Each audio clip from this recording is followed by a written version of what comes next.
Okay, so the last thing for me now this summer is doing one difficult Lagrangian problem. So I just picked one randomly. I picked this 736. This is from Taylor Classical Mechanics. So the problem is, let's say we have a pendulum that's made from massless spring, a force constant K, and unstretched length L0 that is suspended at one end from a fixed pivot O and has a mass m attached to its other end. Spring can stretch and compress, but cannot bend, and the whole system is confined to a single vertical plane. A. Write down the Lagrangian for the pendulum, using as generalized coordinates the usual angle phi and the length r of the spring. And we can also do B in the same thing, because when you have Lagrange, it's just so easy to do the equations.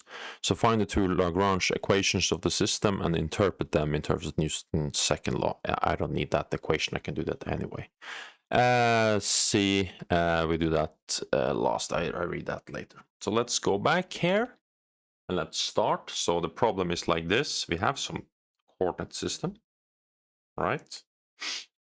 And then instead of just having a pendulum, the pendulum is a pendulum that is a spring as well. So let's see if I can write a normal bead.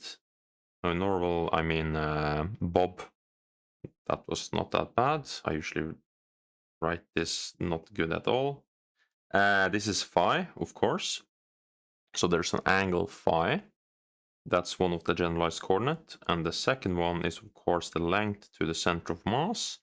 And that is, of course, just r. So r like that. Okay? I can say r like this. And then, of course, we can write that this is in the r hat direction. This is alongside the r hat direction. And of course, this is in the phi hat direction. I can just mark center of mass there. Okay. So in the last video, I did, of course, polar coordinates. So I'm not going to derive those again because they are pretty simple. So r dot, r hat, and then we of course have phi. And of course you need to compensate because an angle is not enough. Of course, you didn't move just an angle. We need to know, of course, in order to get the distance, we of course need r as well in order to make up for the velocity there. Okay, then of course the kinetic energy is just 1/2 m. I have r dot squared, phi dot squared, and then r squared. Then the potential energy U, and this is the tricky part because there's two potentials. Of course, gravity can do work on the system, but the spring here also can store energy and do work of the system as well. So as you see, our bead here, or not bead, why do I say bead? The bob here is of course below our line here. And I could say that is minus mgr cosine of phi then, of course. That's correct. You could see we have, this is our angle. And if I did this, you can see here, if I did cosine, I get this height, so just the height, and mg, and that's of course the potential in terms of gravity. Now we can only store positive energy in the system in, of course, the spring. I can do some work on the spring, and that spring now has energy to do more work, and that is just very similar to the kinetic energy formula. So 1/2 L0 minus r squared, like that.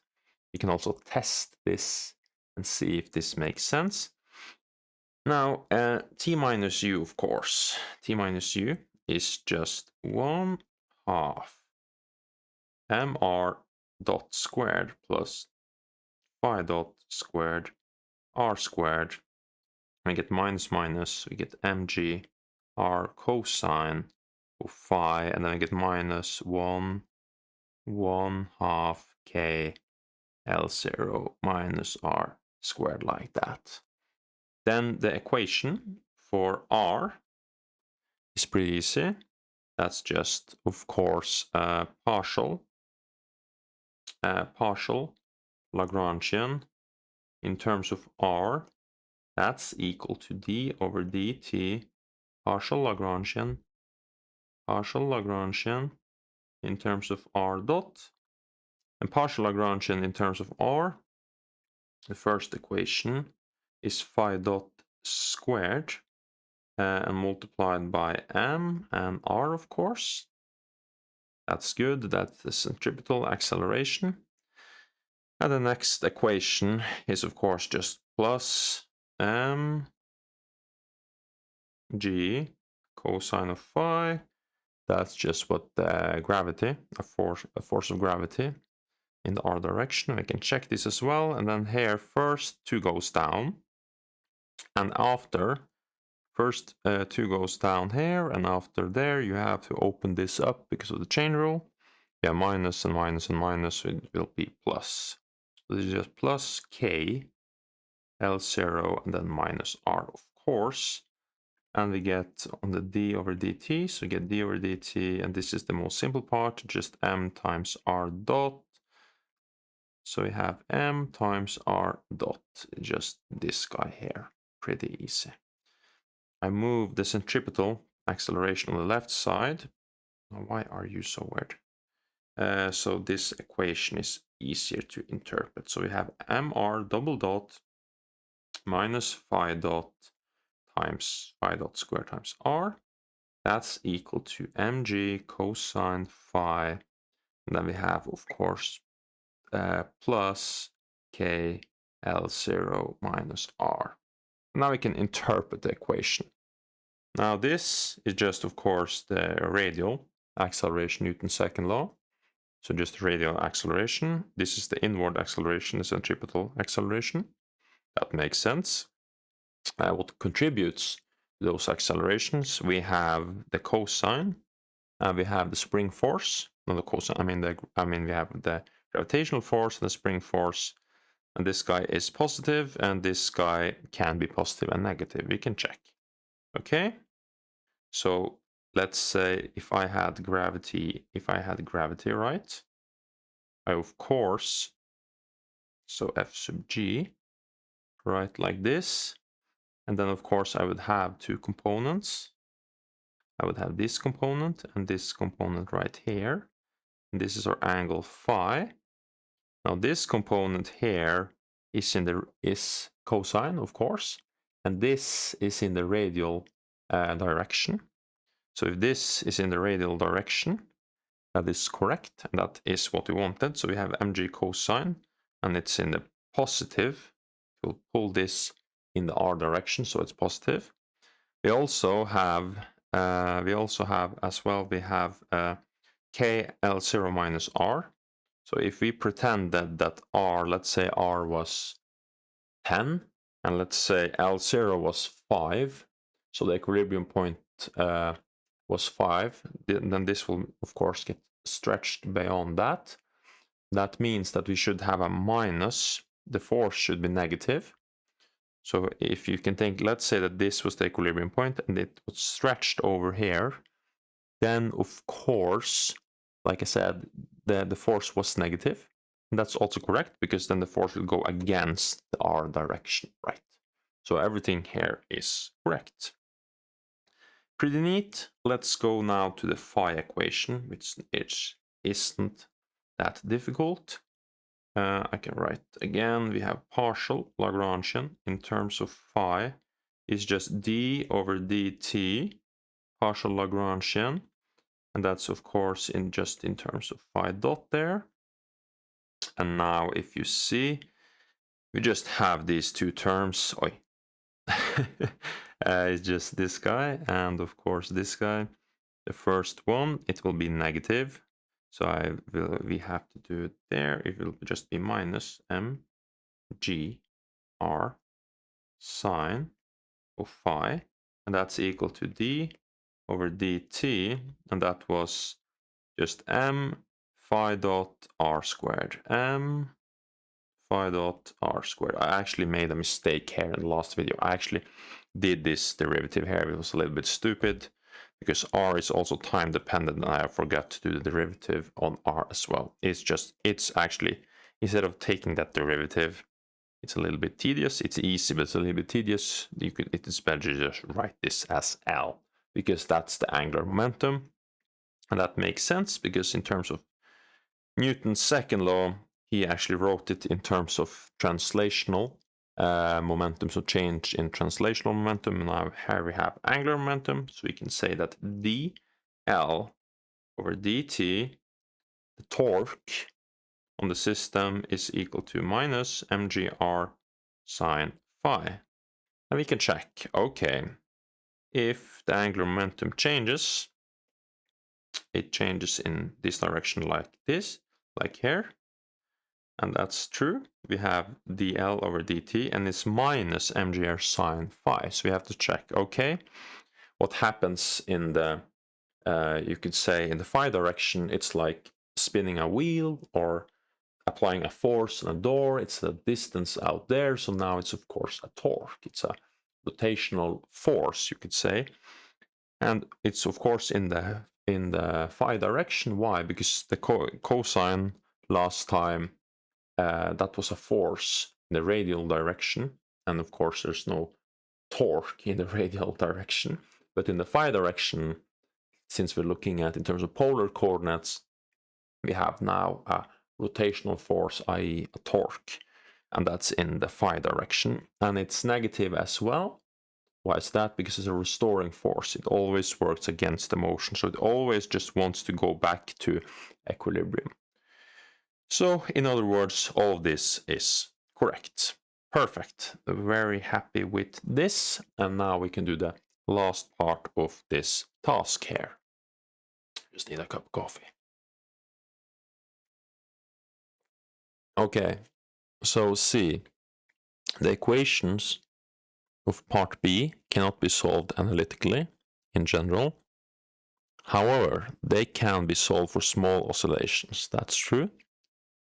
Do this and describe the motion. Hint. Let L denote the equilibrium length of the spring with the mass hanging from it, and write R is equal to L plus epsilon. This means that L0 was without the mass, so without the bob, and L now is the equilibrium with the mass then. And epsilon is time dependent, of course, since R was time dependent, and L is just a constant. Okay, so small oscillations involve only small values of epsilon and phi, so you can use the small angle approximations and drop from your equations all terms that involve powers of epsilon or phi, of course, or the derivatives, of course, higher than the first power. Also, products of epsilon and phi or the derivatives. Yeah, that makes sense. So if I had phi squared, of course, I had something small multiplied by something small, so that can go away. And similar, if you have epsilon multiplied by phi, you have also the same thing again. This dramatically simplifies and uncouples the equations. Okay, so let's do that. Let's move back here and see that it is correct. Not correct, you moron. Let's start with the R equation. So this was our final for the R equation. Let's go here. Okay. Yes, and now we have, the thing we have is that we have that, of course, that R is equal to L plus epsilon. Just write in parentheses to make it clear. And then we also have that when phi, I would say, it's not approach zero, I just want to say it's small. So when phi is small, we have that cosine of phi is 1, right? It's a good approximation. And that sine of phi, of course, another good approximation is then just phi, of course. If we apply that now, we have m, we have L plus epsilon, of course. I move the centripetal acceleration on the right side, but as you see, The centripetal acceleration, I don't need to even do that much. We could of course replace r, but that doesn't matter because we have phi small, so I don't even need to replace that guy because something small multiplied by something small, this goes away. Okay, and then we have plus mg cosine, there's just 1. And then plus, of course, k, and then we have L0 minus, and then we have, of course, L plus epsilon. Okay, now this will get easy because if you do twice the derivative of a constant, this of course just goes away. So we have m epsilon, which is just equal to mg. And then we can split this term, and if you have done a lot of high school physics, you would see something that is pretty clear here. So you have L0 minus L, and just minus K and times epsilon like that. What I'm trying to say is that this term right here and this term right here is just a spring in equilibrium. So if you have a spring in equilibrium, this force right here is gravity. And if you had the other force, this guy, the spring force, F of K, with the exact same size, they are standing still. And that's what we have because, of course, like we said, we have now that equilibrium length with the mass, of course. So these two terms cancel. Pretty neat. That is away, and now we can, of course, do an interpretation that we have seen a lot. So if you do epsilon, double dot is minus omega 0 squared times epsilon, where that frequency is just k over m, and of course all this squared. And this, oh, not squared, or just k over m. Yes, and that's correct. So you could see for small oscillations, of course, that you could see, oh yeah, you could see that this now acts as a simple harmonic motion here. So also pretty neat in the radial direction this will be, I think. Yeah, that will make sense because epsilon is just a small value in terms of that radial direction. Okay, right, this makes sense. And of course we can check, so we have two possible harmonic motions. We have the spring itself, and then we have that it's a pendulum. So now we took care of the spring motion, right? Now the next part is the pendulum motion, okay? And that of course should come from the phi equation. And now look, where is our phi equation? It's here. Our final phi equation was this guy. And this will be a lot simpler. So now let's move to the phi equation here. And we have this guy. Just, oh, I mark it with, I want to mark it with the red like that. Like I did. You have the same, I don't need to write for r and theta. Okay, so now we can interpret this equation here as well. So what do we have here? We have phi. Oh, do I want to do the derivative there? Let's see. So at least I could say we have minus mg, and I have L plus epsilon times sine of phi. That's just phi over there. Yes. And this is equal to d over dt. Then I have m and phi dot and r squared. Then I have m phi dot, and then I have L plus epsilon squared, like that. Let's see, so the first one here, let's see here. So this guy multiplied by this guy is going to be 0, but this guy with this guy is all right. So I just get minus mg times phi. That's correct. We have d over dt. I just keep that still. D over dt, right. And then I have m. If I multiply this guy with this guy, it's all right. But if I multiply this guy with this guy, that wouldn't work as well. Of course, you of course have, and also I will get that middle term, but that middle term also is going to be multiplied by this guy, so it's something small again. So the only term that survives is of course m phi dot and then epsilon. No, not epsilon, of course, it's just L squared. Now this is starting to look pretty neat, and I can get rid of m as well. And I could say that phi double dot is equal to minus, didn't I miss something here? I missed L. I missed L. That I felt that something was weird. I knew something was weird here. So I have L here, and I can of course get rid of one L and 2 there. And if I do that now, I have phi double dot is equal to, again, minus omega 0, like we wanted, like we have two harmonic motions. We have the spring motion, and as well we will have also in terms of the pendulum. And this is looking correct because we have this guy right here, and that's correct. Where omega 0, as you'll see, I just moved, like this guy was L. We did twice derivative, so it's double dot there. That's this guy. And then I do L on this side, and that is, of course, this one is pretty famous, just square root of G over L.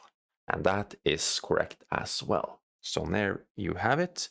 There is two harmonic motions. It's both the spring and, of course, the pendulum. Perfect. So now this one is finished, and this is the last thing I'm doing this summer. So this was just a test to see if this works, and then I will continue with the same approach after the summer when I start the semester for this autumn. All right, see you